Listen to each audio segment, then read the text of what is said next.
Most people didn't notice the little girl at first. Just another small figure slipping into the corner store before school, quiet and careful. But Mr. Grant did. He watched her from 2 aisles away, how she walked with purpose, hugging a half-empty bottle of milk like it meant something more than breakfast. She moved with the kind of focus that doesn't belong to 7-year-olds, like she was on a mission, or maybe trying not to cry. She reached the counter, stood on her toes, and placed the milk down gently. Then, with the smallest voice, she said, "I'll pay when I grow up, I promise."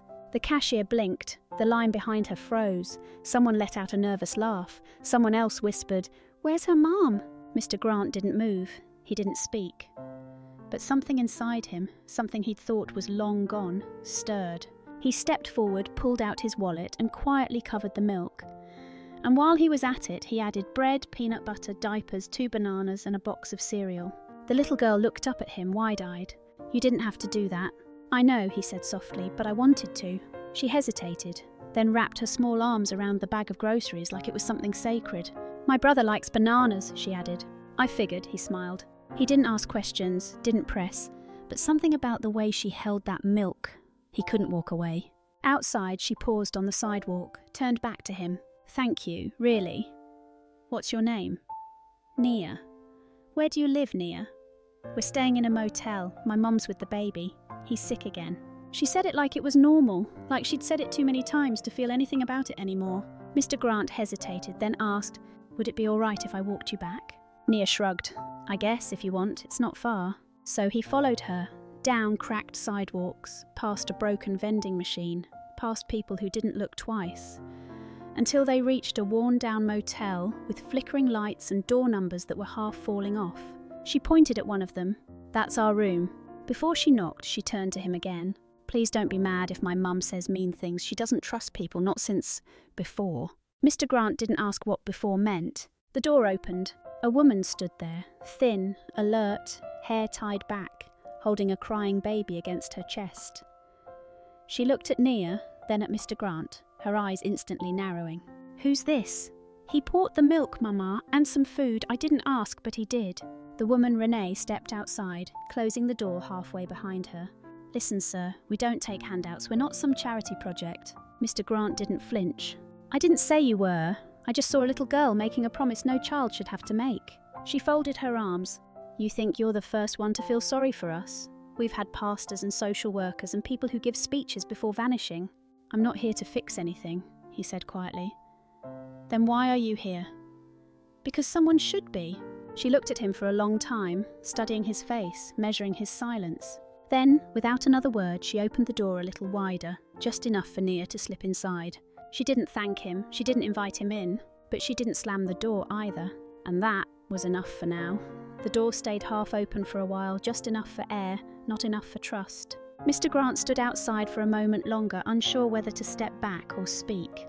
He wasn't used to doing either. But he reached into the bag of groceries, pulled out the loaf of bread, and gently handed it to Nia. She smiled and took it without a word. Renee stood by the door, arms folded, still watching him with the kind of eyes that had seen too many broken promises. "You don't need to come back," she said. "I know," he replied. "We're used to making things stretch. You probably just felt bad." He met her eyes. "It wasn't pity." "Then what was it?" He paused, then shrugged. "It was a little girl with too much weight on her shoulders. It didn't feel right walking away." Renee leaned her head against the doorframe, still holding Micah close. "I don't trust people who show up out of nowhere acting decent. People like you usually disappear just as fast." "I might. At least you're honest," she muttered. She looked over her shoulder, checking on Nia, who was already unpacking the food with a kind of quiet joy. Her small hands moved quickly, like she didn't want to waste the moment. Micah coughed in Renee's arms, deep, heavy and wet. Grant's gaze softened. "He sounds sick." "He always sounds sick," she said flatly. "Clinic told us to wait 2 weeks for a checkup. Then they said we needed a different form. That was 2 months ago." She rocked him slightly, gently tapping his back. "We're fine. We've made it this far." "What about after this far?" She looked at him again, more tired than angry now. "We figure it out. I always do." Grant shifted, almost ready to go, then stopped. "I know you don't want help. That's okay. But if you need anything, even just someone to watch Nia while you rest, I can do that." "Why?" she asked again, quietly this time. "What do you get out of this?" "Nothing. Maybe just knowing you don't have to keep doing everything alone." There was silence between them again. Not heavy this time, just still. "You should go," she said softly. "It's late." He nodded and stepped back. As he reached the stairs, he heard Nia call out from inside. "Are you coming back tomorrow?" He turned. "Do you want me to?" "Yeah, Mama won't say it, but I think she's glad you came." Renee didn't answer. She just closed the door, gently this time. And inside, with the groceries spread across the bed, Nia whispered to her mum, "He didn't ask for anything." Renee sat down slowly, holding Micah close. Her voice came out quieter than usual. "That's what scares me most." Mr. Grant returned the next morning just after sunrise, carrying a small paper bag with fresh bread and 2 cartons of orange juice. He knocked on the door to room 109 and waited. No answer. He knocked again. Still nothing. He stepped back, looked around the quiet parking lot, then tried once more, softly, almost hesitantly. The only sound was a bird somewhere up on the power line and the hum of the vending machine nearby. He pressed his ear gently to the door. Silence. The room was empty. He went to the front desk. The clerk barely looked up when he asked. "They left early," the clerk said, flipping through papers. "Didn't say where." "Did they leave in a car?" "Nope. Just walked out with a couple bags and the kid in a stroller. Little girl was holding her brother's hand." "Did they say anything at all?" "Just said thank you and asked where the nearest bus stop was." Grant stood there for a second, unsure of what to do with his hands or his breath. He walked back to his car and sat inside with the door open, one foot still on the pavement. From his coat pocket, he pulled out the folded piece of paper Nia had handed him yesterday. A child's drawing, crayons on lined notebook paper. It showed a house with a chimney, 3 smiling stick figures, and a big sun drawn in the corner. Above it, in Nia's shaky handwriting, were 5 words. "This is what I wish." He stared at it for a long time. The bag of breakfast sat on the passenger seat, still warm. He drove around the neighbourhood, checking corners and parks. He stopped by the church a few blocks away, then the public library, then the old diner near the train station. No sign of them. At the diner, he bought coffee and sat by the window. The waitress brought his cup and paused when she recognised him from the day before. "You looking for that woman and her kids?" He nodded. "Yeah, you seen them? They were here yesterday afternoon. The little girl had a drawing in her hand. Sweet thing. She asked if she could tape it to the bulletin board." "Did she?" "No, she changed her mind, said it wasn't finished." He nodded slowly. "Do you know where they went?" "No idea. She said something about looking for a park, somewhere with trees." That night he sat at home alone with the drawing on the table in front of him. He smoothed it out, pressing the edges flat. He wondered if she still had the crayons, if Micah was still coughing, if Renee had found somewhere they felt safe enough to stay.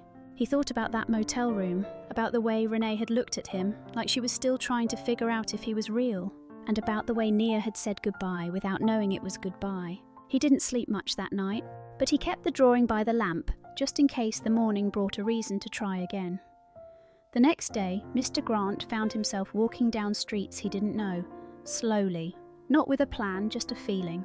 He passed a shelter, but they weren't there. Past a school playground, a church food pantry, still no sign. By late afternoon, he turned down a quiet block with overgrown trees and cracked sidewalks. The kind of street no one went looking on unless they had a reason. Then he saw her. Nia was sitting on the steps of a small brick church, knees pulled up to her chest, drawing something on the back of a receipt, the same oversized sweater from before, the same shoes with the toes scuffed. When she looked up and saw him, her face lit up like someone had turned the sun back on. "You found us." He didn't answer right away. He was still taking in the fact that she was real, safe, here. "Took me a while," he said quietly. "Mama said we shouldn't stay too long. People ask questions." "Is she inside?" "Yeah, feeding Micah." Nia held out the drawing for him to see. "It's our new spot. We might sleep here tonight. There's a corner in the back that's warm when the door closes all the way." His chest tightened. "You deserve more than corners." She didn't say anything to that, just tucked the receipt in her pocket. "You hungry?" he asked. "A little. Mind if I talk to your mum?" Renee came out a few minutes later, holding Micah against her hip. Her shoulders were tense the moment she saw him. "How did you find us?" "Didn't, just got lucky." "You looking to feel better about yourself again?" "No, I'm looking to make sure you're okay." She let out a tired breath, the kind that sounded like it had carried too many sleepless nights. "We're fine, not that it's your business." "I'd like to make it my business if you'd let me." She didn't answer. He reached into his coat pocket and handed her a folded piece of paper. This was in the bag. Thought you should have it. It was the drawing Naya had given him days ago. The one with the house and 3 stick figures. Renee looked at it, her eyes softening just a little. You kept this? It's been on my table ever since you left. She looked down at Micah, then at Nia, who had started humming quietly beside the church door. We can't stay here much longer, she said, mostly to herself. People notice, then they call someone, then everything gets worse. Grant nodded. I have a place. Outside the city it's quiet. There's a guest house, no strings. You trying to save us? No, he said, just offering you a place to breathe. She looked at him for a long time. He didn't try to convince her, didn't sell her anything, he just waited. One night, she finally said, if it feels weird, we're gone in the morning. That's fair. And if Micah cries all night, don't act surprised. I'll keep earplugs handy. She almost smiled, almost. That evening, as the sun dipped low and the church steps grew cold, the 3 of them followed Grant back to his car. No one spoke much, but something had shifted, something small and quiet. Not trust, not yet, but maybe a beginning? The drive to the house was quiet. Nia fell asleep before they reached the first stoplight, her head resting against the car window. Micah made soft snoring sounds from his car seat in the back. Renee sat in the front passenger seat, arms crossed, eyes straight ahead. She didn't ask questions, didn't say thank you, but she hadn't asked to leave either. That, for now, was enough. The house sat at the end of a narrow gravel road, tucked between tall trees that swayed like they were keeping secrets. It wasn't fancy, just quiet, clean, safe. Mr. Grant unlocked the guest house and opened the door. Renee stepped inside slowly, as if waiting for the place to change the second her back was turned. She walked through each room, small kitchen, 1 bedroom, a bathroom with running water and clean towels. Nothing extravagant, just steady. This yours? She asked. My sister's. She lets me use it when I need to disappear. So this is your hiding place? Something like that. She didn't respond, but she didn't roll her eyes either. That night, she did not unpack. She kept her shoes by the door and her bag zipped. She checked the lock 3 times before laying down. Micah slept in the crib for a few hours before coughing woke him. Renee sat up instantly and held him against her chest, humming an old lullaby she barely remembered the words to. Grant didn't come by. He left a tray of food on the porch with a sticky note. No one's keeping score, rest. She stared at it for a while, then brought it in. Soup, toast, a small jar of applesauce. She ate it standing up. In the morning, Nia was already exploring the little backyard, picking up smooth stones and giving them names. This one's brave, this one's maybe, and this one's pretending. Renee watched from the kitchen window. She turned and saw Grant sitting on the porch drinking coffee. You always up this early? Some habits are hard to break. Military? He shook his head. Loss. She didn't ask more. He didn't offer more. But something in the quiet between them made her breathe a little easier. Later that day, while folding blankets, she found a small notebook on the nightstand.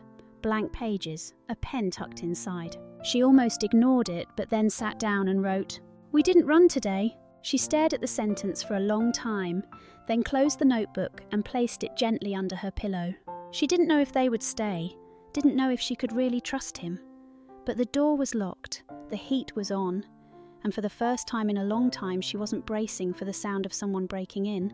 It wasn't safety yet, but it was the start of something close.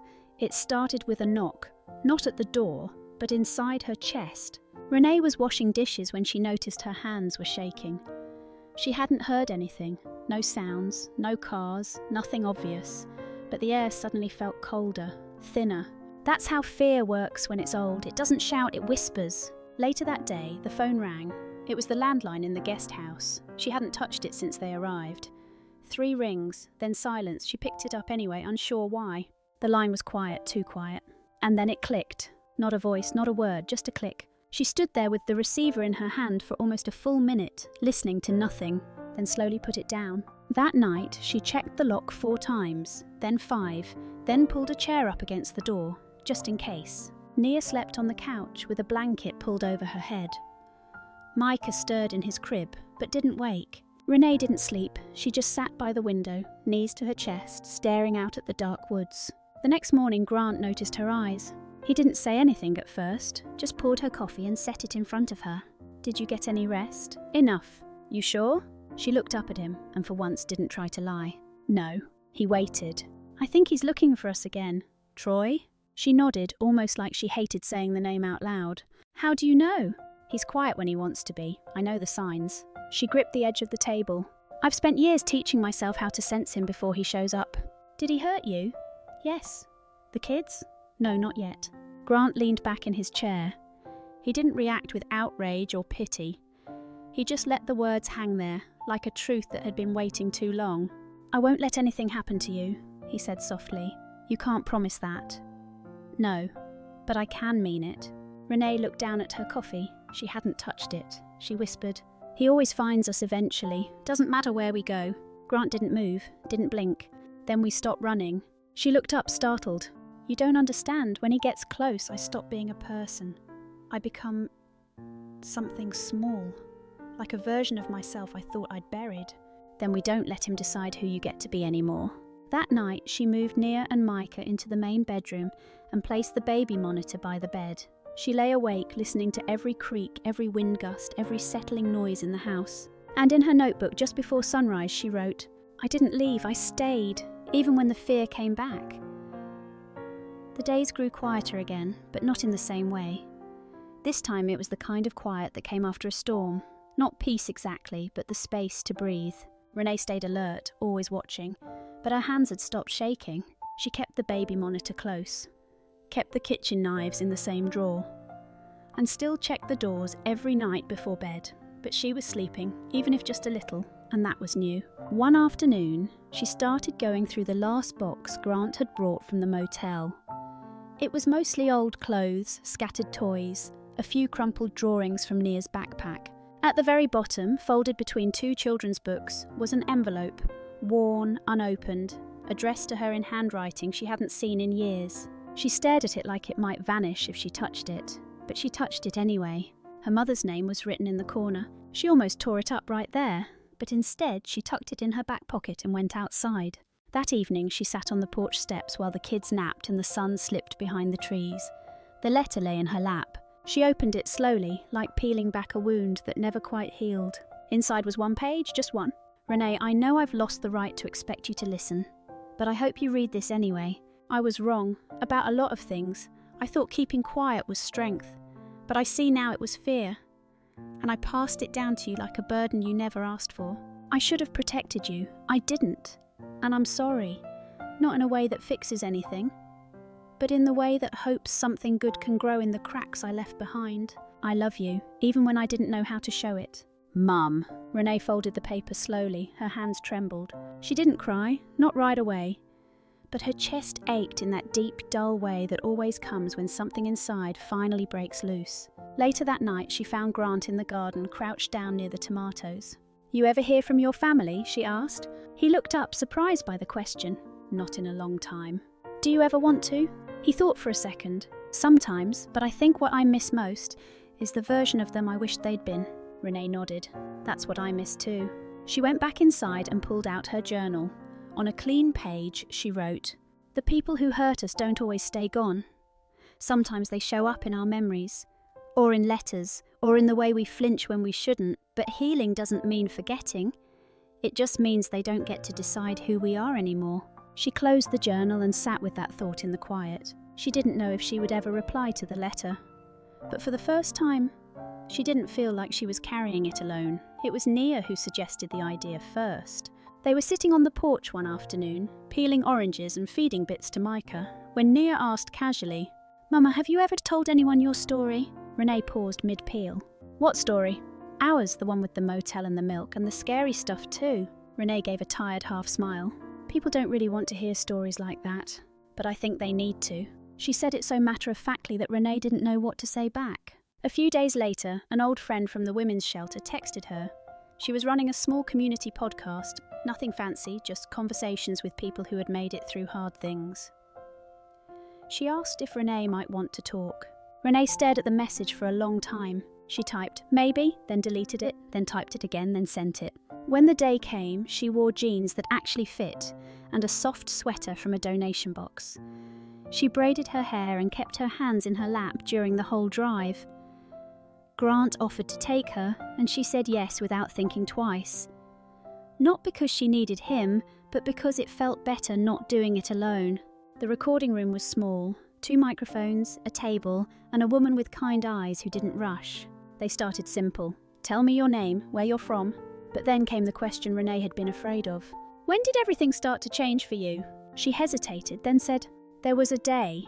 My daughter walked into a store to buy milk even though she had no money, and a man believed her. She didn't cry. She spoke plainly about motel rooms and missed appointments, about people who meant well but left quickly, about the fear that never really leaves even after the danger is gone, and about the first time she slept through a whole night without waking up in a panic. When the episode aired, she didn't expect much, maybe a handful of listeners, but messages began to appear, emails from strangers, comments from women in halfway houses, a voicemail from someone who said, You made me feel like maybe I'm not broken, just tired. Renee read every word. She didn't know how to respond to them all, but she tried. 'Cause it mattered. That night, she found Nia sitting on the kitchen floor with her notebook open. I'm writing my own story, Nia said. What's it called? Letters to the Future. I want to remember what it felt like to be brave, even when we were still scared. Renee knelt beside her, pulled her close and whispered, Then you already know more than most grown-ups ever learn. Nia leaned her head on her mother's shoulder. And in that quiet, Renee knew this wasn't just about survival anymore. It was becoming something more, something that could reach beyond them. A story that might light the way for someone else.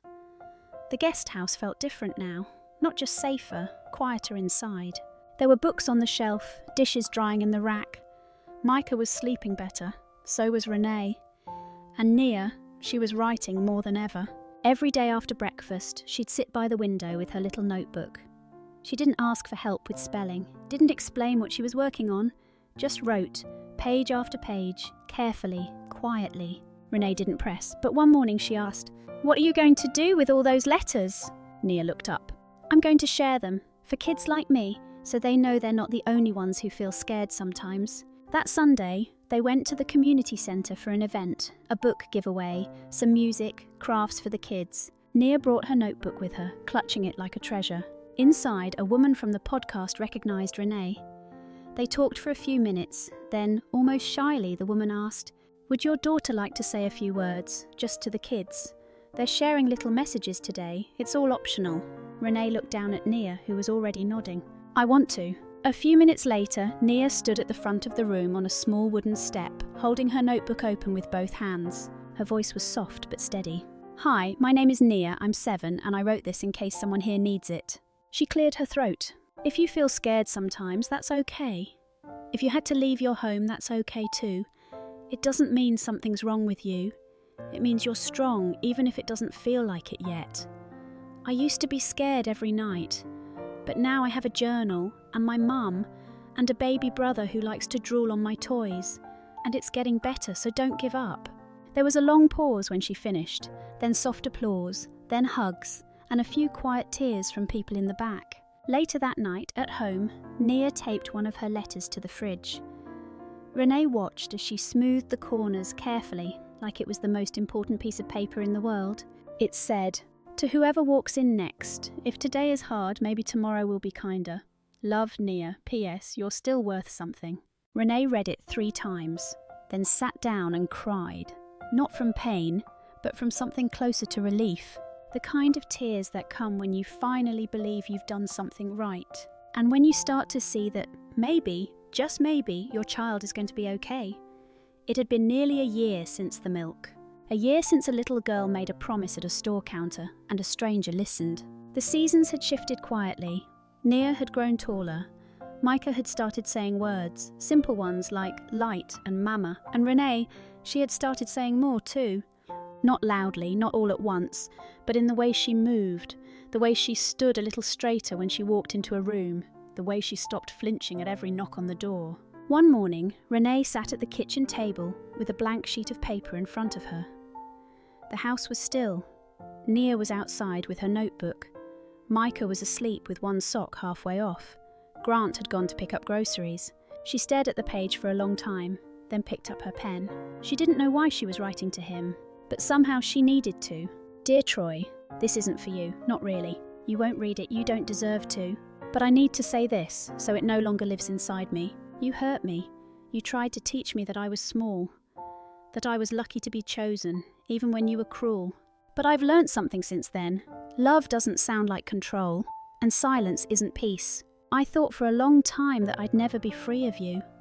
That even if I left, I'd carry the damage forever. But here's what you didn't count on. You never broke me. You just buried me for a while. Now I'm standing, now I'm whole. And the little girl you thought would grow up afraid? She's out there writing letters to strangers, telling them they matter. We made it without you. We became more than you ever let us believe. So no, I won't send this letter, but I'm leaving it here, so it doesn't follow me anymore. She folded the letter once, placed it in a drawer at the back of the kitchen, then stood up and exhaled, slow, steady, full. That night she read a bedtime story to Nia and Micah. Afterward, Nia curled up beside her and whispered, "You smiled more today." "Did I?" "Yeah, like you forgot to be scared." Renee kissed her daughter's forehead and pulled the blanket over them both. "Maybe I'm starting to remember how it feels to just be okay." They lay there in the soft dark. No sounds but the breath of a baby, the hum of quiet safety, and the heartbeat of a home that had taken time to build. And in that stillness, Renee realised she didn't need a clean ending. She just needed the strength to begin again, on her own terms, in her own voice, with nothing left to run from. Sometimes the smallest acts, like believing a little girl at a checkout counter, can lead to the biggest transformations. This story wasn't about a rescue, it was about recognition, about what happens when someone chooses to stay, and when someone else decides they are no longer defined by what broke them. Renee didn't find a fairy tale ending, she found something more real. A safe place, a second chance, and the strength to tell her story so others could find theirs. Thank you so much for being here and listening. If this story moved you in any way, please consider liking this video. It helps us reach others who might need to hear something like this today. And if you'd like more heartfelt stories like this one, don't forget to subscribe to the channel. Your presence here means more than you know. We'll see you next time. Until then, take care of yourself and take care of your story. It matters.